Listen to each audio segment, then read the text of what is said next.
어천절. 어천절은 음력 3월 15일입니다. 우리나라의 국조이신 그리고 일대 단군이신 단군 왕건께서 천화하신 날입니다. 서기 2023년 단기 4356년인 올해는 5월 4일이 음력 3월 15일 어천절입니다. 단군은 개인의 이름이 아니라 고조선의 통치자를 의미하는 용어입니다. 지금의 대통령과 같은 직함을 의미합니다. 고조선은 기원전 2333년 개국한 후에 나라의 문을 닫은 기원전 238년까지 2096년간 47분의 단군이 계셨습니다. 47분의 단군 중 제1대 단군이자 기원전 2333년 홍익인간의 뜻으로 고조선을 건국한 우리나라의 국조가 바로 단군왕검입니다. 인류 역사에는 두 가지 민족이 있었습니다. 천손 그리고 지손입니다. 천손은 선도 수행을 통해 양심과 신성을 밝혀 인격이 완성되는 것을 삶의 목적으로 삼았고 스스로를 하늘의 자손, 천손이라고 불렀습니다. 지손은 삶의 목적이 욕망의 만족에 있으며 지배하고 소유하는 데 있었습니다. 자신의 욕심과 이기심을 위해서는 형제, 부모까지도 증오하고 미워하는 미개하고 야만적인 민족이었습니다. 우리나라의 역사에는 모든 국민들이 천손이었던 나라가 있었습니다. 18대에 거쳐 역대 한웅이 1565년간 통치하였던 신시 배달국입니다. 기원전 3898년부터 기원전 2333년까지 존속된 나라입니다. 인성과 신성이 살아있었던 천손의 국가인 신시 배달국은 문명이 발달되고 강한 무력을 가지고 있었습니다. 또한 주변에 살고 있던 수많은 지손 부족들, 웅족, 호족, 묘족, 흉노족, 선비족, 몽고족, 돌궐족, 말갈족 등 이런 수많은 지손의 부족들을 통치하고 다스렸습니다. 신시 배달국의 말기에 마지막 한웅인 18대 거불단 한웅이 재위하던 시기였습니다. 거불단 한웅의 재위 기간은 기원전 2381년부터 기원전 2333년까지였습니다. 이때 지손족인 웅족, 즉 웅시국의 공주 웅녀와 호족의 공주 호녀가 거불단 한웅을 찾아와서 자신들도 수행을 해서 인성을 회복하여 천손이 되고 싶다고 간청하였습니다. 원래 천손들은 수행법을 지손들에게 알려주지 않았습니다. 지손들이 수행을 통해 뇌가 개발되고 문명이 발달되면 이를 자신의 인격을 완성하고 국가 간의 평화를 도모하기 위해 사용하는 것이 아니라 남을 지배하는 데 사용하고 이를 위해 전쟁도 일으켰기 때문입니다. 그러나 거불단 한웅은 지손족 왕녀들의 간절한 마음을 보고 이를 허락하시며 쑥과 마늘만을 먹으며 동굴 속에서 햇빛을 보지 말고 100일 동안 수행하라 하고 말씀하셨습니다. 100일 수행 중 호족의 공주는 힘든 수행을 견디지 못하고 결국 동굴을 뛰쳐나갔습니다. 하지만 웅시국의 공주는 계속 수행에 정진하였고 20일 만에 깨달음을 얻게 되었습니다. 깨닫고 성인이 된 웅녀는 주변에서 의식이 맞는 상대를 구할 수 없어서 혼인할 상대가 없었습니다. 그래서 가정을 이루고 함께 홍익인간 이화세계를 이루는 사업을 할 짝을 찾기 위해 신단수 아래에서 기도를 하였습니다. 거불단 한웅께서는 웅녀의 간절한 기도를 들으시게 되었습니다. 그리고 웅족의 공주가 이 세상에서 홍익인간 이화세계의 사명을 이룰 수 있도록 웅녀와 결혼하시게 됩니다. 이리하여 지손족이었던 웅녀는 천손족의 황후가 되셨습니다. 단군 왕검의 탄생. 기원전 2370년 신묘년 음력 5월 2일 인시, 그러니까 새벽 3시 30분에서 5시 30분 정도의 시간에 웅녀께서는 맏아들을 낳으셨습니다. 이분이 바로 우리나라의 국조이신 단군 왕검이십니다. 기원전 2357년 단군 왕검께서 14세였던 갑진년에 웅시국의 왕이 왕검이 신성하다는 여론을 듣고 그런 소문을 듣고서는 왕검을 비왕으로 삼고 대읍의 다스림을 대행하도록 하였습니다. 비왕이란 큰 도시나 수도를 맡아서 다스리는 직책을 의미합니다. 왕검께서는 신인의 덕이 있어 모든 사람들이 경외하여 따랐습니다. 38세 때인 기원전 2333년 무진년에 웅시국의 왕이 전쟁에서 사망하였습니다. 왕검은 웅시국에서 돌아와서 10월 3일에 아사달의 박달나무가 우거진 터에서 800명의 지도자들이 모인 가운데 온 나라 백성의 추대를 받아 천재가 되셨습니다. 구한족을 합쳐서 하나로 통일하시고 신성한 덕화가 멀리까지 미쳤습니다. 단군 왕검께서는 제위에 계신 93년 동안, 즉 기원전 2333년에서부터 기원전 2240년까지 선대의 한인, 한웅천왕의 가르침을 이어서 성스러움과 인자함으로 어질고 후덕하게 나라를 다스리셨습니다. 국조당군은 중앙 대신들인 오가의 지도자이고 각 지역의 왕과 제후들의 황제이시며 또한 왕들과 국민들의 스승이기도 하였습니다. 그래서 사람이 살아야 할 길에 대해 국민들에게 가르치고 알려주었으며 국민들이 천지인 정신을 깨달을 수 있는 생활 철학으로 홍익 정신을 제시해 주었고 이러한 이치를 깨닫게 하기 위해 신선도 수련이라는 교육법을 알려주셨습니다. 제위 기간에 국가의 시스템을 만드셨는데 팽우에게 땅을 개척하도록 하였고 성조에게는 궁시를 짓게 하였으며 고시에게는 농사를 장려하도록 맡기셨고 신지에게는 글자를 만들게 하였으며 기성에게는 의학을 베풀게 하고 나흘에게는 호적을 관리하도록 하였으며 희에게는 점치인 일을 관장케 하였고 우에게는 군대를 관장하게 하였습니다. 그리고 비서갑 지방의 책임자인 하백의 딸 하백녀와 결혼하시고 황후에게 누에치기 사업을 관리하도록 하여 국민들에게 누에치기를 알려주었습니다. 이런 순방의 다스림이 온 세상에 두루 미쳐 태평치세를 이루었습니다. 87세 때인 기원전 2284년 제위 50년 되는 해에 홍수가 크게 나서 백성들이 쉴 수가 없었습니다.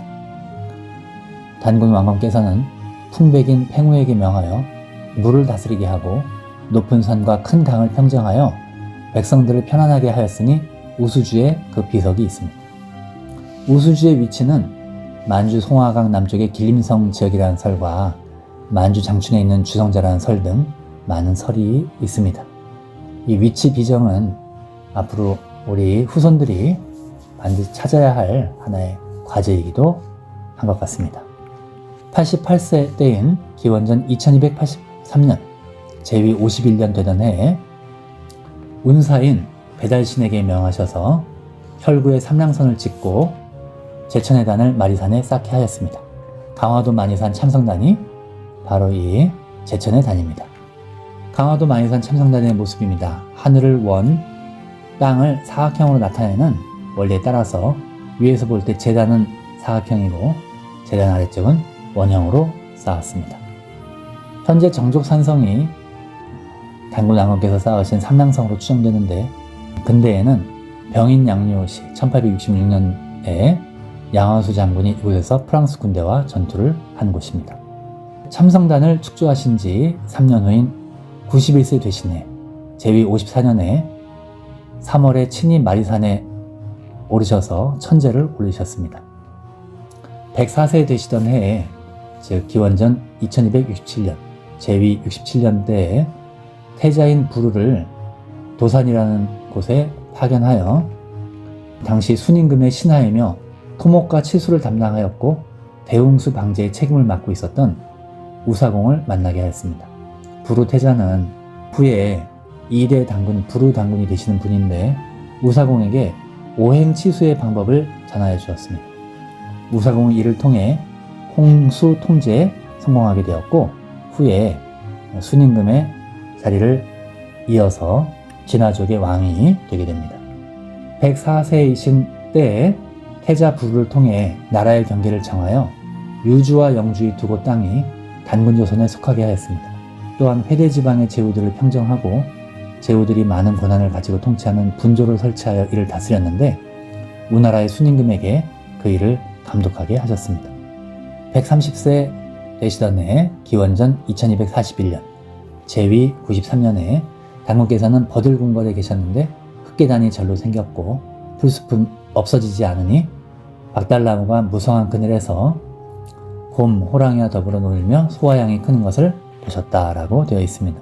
백성들에게 도랑을 파고 바퀴를 내고 누에를 치도록 권장하며 고기잡이를 가르치시고 남는 물건을 나라 살림에 보태도록 하셨습니다.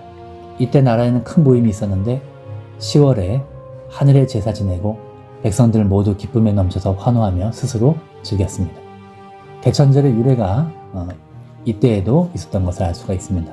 이로부터 단군왕검의 교화는 온 누리를 가득 덮어서 멀리 탐랑에까지 미쳤으며 가르침은 점차 널리 퍼져갔습니다. 탐랑은 현재 제주도를 말한다고 하는데 제주도에서 일본, 큐슈 지역까지 이렇게 문명이 전파된 것을 알 수가 있습니다. 130세 되던 이 해에 천하의 땅을 새로 구획을 지어서 사만으로 나누어 다스리셨습니다. 사만은 모두 5가 64족을 포함하였는데 이때부터 우리나라는 사만이라고 불리게 되었습니다. 130세 되던 해 3월 15일 당군께서는 봉정에서 붕어하셨습니다. 교회로 10리쯤 떨어진 땅에 장사를 지냈습니다. 백성들은 마치 부모님이 돌아가신 듯 당군님의 길을 받들어 모시고 아침 저녁으로 함께 앉아 경배하며 생각하여 마음속에서 잊지를 못하였습니다. 여기서 당군님의 기는 당군왕검을 추모한다는 뜻으로 달았던 조기, 즉 깃발을 말합니다. 당군왕검을 추모하는 뜻으로 달았던 조기 단기는 댕기로 이름이 이렇게 바뀌었습니다. 우리 조상님들은 어릴 때 따아들인 머리 끝에 고운 비단 헝겊인 댕기를 다는 댕기머리를 하였는데 이때 사용하는 댕기가 단기에서 유래된 것이라고 합니다. 우리 민족 고유의 댕기 풍속은 우리가 당군왕검의 자손임을 느끼게 해줍니다. 요즘은 많이 달지 않는데 저는 이런 댕기머리를 많이 예쁘게 달고 다녔던 것을 많이 볼 수가 있었습니다. 어천절은 고조선 이후에 북부여, 고구려, 열국시대, 사국시대, 삼국시대 이렇게 지나고 고려, 조선시대를 거치면서 계속 길어졌습니다. 그리고 나라가 일제에 의해 당점된 1910년에는 홍암 나철 선생이 음력 3월 15일을 어천절로 정하고 천제를 지내셨습니다. 이후에 대한민국 임시정부로 이 어천절 기념식은 이어지게 됩니다. 현대에는 대종교, 현정회 등을 통해서 이어져 오고 있습니다. 독립신문 1921년 4월 30일자에 실린 대한민국 임시정부 이승만 대통령의 어천절 창송사와 신익희 법무부 장관의 축사 기사입니다. 기사 내용을 보겠습니다. 지난 음력 3월 15일 어천절 기념석상에서 낭독한 이 대통령의 찬송사가 좌와 같았다. 온 세상이 캄캄할 때에 우리에게 나타나셔서 빛과 터와 글을 주시니 암과 지킴과 행함이 넉넉하였도다. 그 힘을 보이시고 돌아가시사 옛 자취를 머무시니 정신과 삶과 즐거움이 영광과 평안과 행복을 얻어 문채롭게 건전하게 널리 사랑하며 꿋꿋하게 이어왔도다. 우리 황조는 거룩하시사 크시며 임금이시며 스승이셨다. 하물며 그 핏줄을 이으며 그 가르침을 받아온 우리 배달 민족이리요. 오늘을 맞아 기쁘고 고마운 가운데 두렵고 죄 많음을 더욱 느끼도다. 나아가라신 본뜻이며 고로 얼하신 깊은 사랑을 어찌 잊을 손가. 불초한 승마는 이를 본받아 큰 짐을 메이고 연약하나마 모으며 나아가 한 배의 끼치심을 빛내고 즐기고자 하나이다. 그리고 광복을 맞이한 후에 조선일보 1946년 4월 17일자에 실린 어천절 식전 엄숙기 집행이란 기사인데요.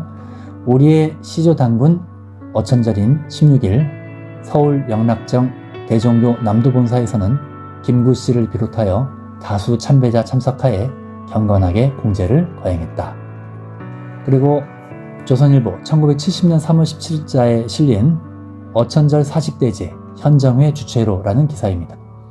단군 승천을 기념하는 어천절 봉축 및 춘계 사직대제가 현정회 이사장 이희승 주최로 15일 오후 서울 종로구 사직공원 안 단군 성전에서 학계, 종교계와 시민, 학생 등 500여 명이 참석한 가운데 거행되었다. 국조당군왕검이 다스린 고조선은 경제적, 정치적, 군사적으로 충분히 강력했으나 단군왕검은 약한 사람, 약한 국가를 지배하는 것이 아니고 그들을 교화하고 상생하는 홍익인간의 뜻, 공생의 뜻으로 정치를 펼치셨습니다. 이러한 단군의 홍익인간 정치는 나라가 융성할 때는 풍류정신과 같은 예술혼으로 살아났고 민족의 순환기에는 화랑도 등의 호국정신으로 일제 침략기에는 독립운동을 전개하는 민족의 구심점으로 피어났습니다. 세계사 속에서는 전쟁에서 승리하여 외세를 물리친 전쟁 영웅, 분열된 나라를 통일하고 영토를 확장하고 나라를 부국강병의 국가로 이끈 왕이나 영웅, 그리고 인류에게 새로운 문물을 제공한 과학자, 발명가 등 많은 위인들이 있었습니다. 그런데 수많은 인류사의 위인들 중 국조 단군왕검을 최고의 위인이라고 할 수 있는 이유는 인류 역사 속에서 오직 단군조선만이 홍익정신으로 건국되었고 홍익정치, 공생의 정치를 현실에서 실현한 국가였기 때문입니다. 단군왕검께서 천하하신 날인 어천자를 맞이하여 단군왕검의 일대기와 그 속에 있는 큰 뜻을 되새겨 보았습니다. 이념적 갈등, 환경오염, 전쟁 등으로 인해 인류가 공멸의 위기에 직면한 현재, 우리는 단군의 후손으로서 그 홍익정신, 공생의 정신을 실천하여 더 나은 세상으로 만들어가야 하지 않을까요? 지금 이 순간부터 아무리 작은 것이라도 나와 우리 가족과 사회와 지구를 위한 실천을 단군 할아버지의 후손으로서 해보시기 바랍니다. 감사합니다.